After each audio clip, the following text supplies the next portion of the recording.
This podcast is sponsored by Intentional Living Magazine, your ultimate guide created to help infuse purpose and passion into your everyday life.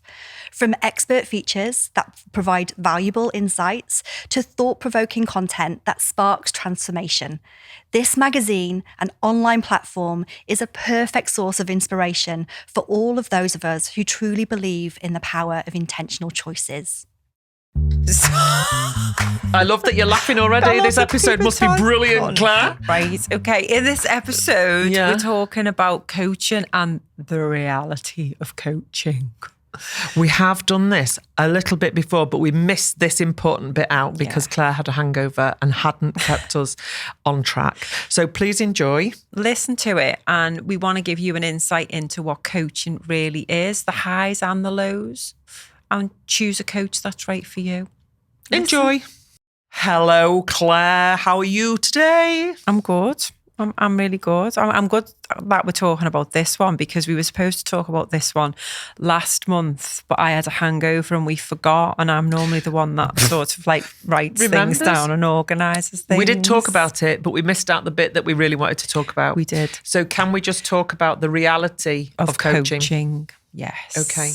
So Claire, tell them what we forgot.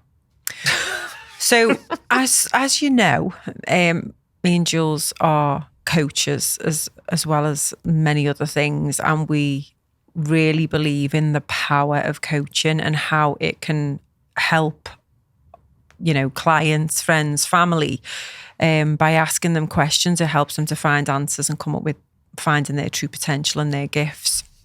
And I think on the last episode, we talked about what is coaching and what is mentoring and then feedback. So we talked about that. So coaching to me is just pure. You just asking your people questions, your client questions. You can see in them what they might not see. And just through those questions with a little bit of feedback, they then are like, wow, I didn't see that in myself, but we've helped them draw that out of themselves. And there's elements of coaching that are absolutely, oh my God, this is amazing. I feel, oh my God, I can take on the world. And loads of first sessions are like that, aren't they? Yeah, because they've never really had anything like that before, with the support and the accountability and you're drawing all this information out, and then they walk away, and then you have your second session with them and they've done fuck all with what they've learned in the first session. Hang on. Some of them have. Some of them clients are literally on fire. They'll do it within like 12 hours of leaving. They'll have done all the lists. Yeah. But some of them have done nothing. Yeah. And then they have that. We have those questions again, and we're like, we'll talk to them about the plan and the strategy and revisit whether the beliefs about whether they really believe that they can do it, or do they want to, are they overwhelmed? And that's, for us, that's really normal. But we had a couple of clients last year who was super positive, super, like, really, really brilliant businessmen, brilliant personalities, and then fired right up. And they did stuff. They got stuff done. And then it was quarter two. Was it quarter two? It was the quarter two. We were reviewing quarter one, and we were going into quarter two of the business and their life. Because obviously we do a lot for business, and because the business strategy is easy, it's about the mindset and the lifestyle that the business owner, the CEO, the director is living to help them move forward. And then I got a message off him the next day and saying that he felt really deflated and he felt really low and he didn't want to feel like that. And then obviously that is another session to be working on, because he doesn't want to feel like that, because he usually is the positive one. So for me, it was like, oh, right, okay. Coaching isn't all about happy clappy, let's all get this stuff done. Coaching can be quite dark. It highlights, as in, when I say dark, I mean it highlights to you your dark spots by shining a light on it. Yeah, because sometimes when you're living in your own world without coaching, you've got your perception. Yeah. And perception is your reality. Yeah. And what we ask people to do is go beyond that. And we ask questions. And you know me, I'm a bugger for questions. She loves them. I do. I'm a a feedback as well. Like, she has some super questions, and her feedback is like, but it's life changing, and they love you for it. But some of it is quite hard hitting. because like you say, there's some stuff that they've never looked at from any different perspective. And we might say, how do you feel that might look to whoever?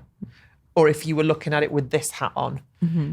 And then they've got to think about an alternative perception. Mm-hmm. And that reality drops, doesn't it? Mm-hmm. And they go like that, And then they start churning in the head. And then that whole imposter syndrome or thing comes in to say, I should be more far ahead now than what I said I was going to be. And some people trying to be on that train of, oh, this is great. But it's like with every new decision that you're making in your life or business, that's going to expand you. Yeah, more stuff comes up. Yeah, because you grow and you're expanding. So it's like, okay, for you to, if you want your business to grow to that level, or if you want your fitness to go to that level, or whatever it is you want to expand, there will come more lessons with that expansion. Yeah, for me, is it a lesson? It's more about... Well, it is, because it's teaching them, isn't it? I don't mean... I don't feel... there's lessons learned. I don't believe that the universe is teaching us lessons. I don't think the universe is there to test us. I feel that the universe is there to guide us into our expansion. Yeah. And that if you're going to have all this success, you're going to need to be able to deal with all elements of that, right? The whole gambit. Yeah. And if you want great wealth, you've also got to be experienced great. The other end of the spectrum. You literally, when you say you want great wealth, you're also taking on the whole spectrum of wealth and lack. So you've got to be ready for all of it. Yeah, yeah. And I think that and the questioning behind hard. The great wealth as well, because people just go like, oh, well, I want to make millions and. That's another client we had, isn't it? Yeah. How much do you want to make? Because that's one of the main things. Again, we look at alignment, don't we? And about, right, well, what does life look like? What really lights you up? How much do you want to earn? How much do you want to work? And then they go, I want to earn millions. And you go, okay. And that's going to make you happy. The reason? And then, that's going to make me happy. Okay, but what do you need right now for the life that you will be really happy with? Without the stress. Oh, well, that's not millions then. No. How much is that? Maybe 10 grand. Okay. 10 grand so a month. 10 grand a month is like more achievable than going straight in for the millions. So, and again, understanding the thoughts behind that. Yeah. And that realization is eye-opening for a lot of people. And and again, it's great to have millions. It's also great to have in your life the connection to yourself, to know why you want the millions. And it could be that you're making millions to help others. It could be that you're making millions and you're having the best life and you can share. It's space and freedom, isn't it? Perfect. But it's about, just because you've got those millions doesn't mean to say that it's going to make you happy, because at the end of the day, if you're still disconnected from you as a person, then there's still work to do. Yeah, sure. And this is why I think people who see other people like they want to be rich, or they want to be famous, they want to see the success. They don't see the work that's gone in the background, and they still think that that's going to make you happy. I'll be happy when I get that. I'll be happy when I get that new job. I'll be happy when I go on that holiday. I'll be happy when I buy myself that new pair of shoes. It's like, what's up with being happy like now? And into finding the joy today, and then changing your energy for that, because then you are the joy, which would then attract those things in, and that goes into all the abundance type stuff and energy work. But the reality of coaching, yes, we are really positive people, aren't we? And we love a good laugh, and we want to give our clients the high fives, and we are with them through thick and thin. But there's also the times when we will challenge, especially that one over there. I love it because I don't have to do it. But you do. Me?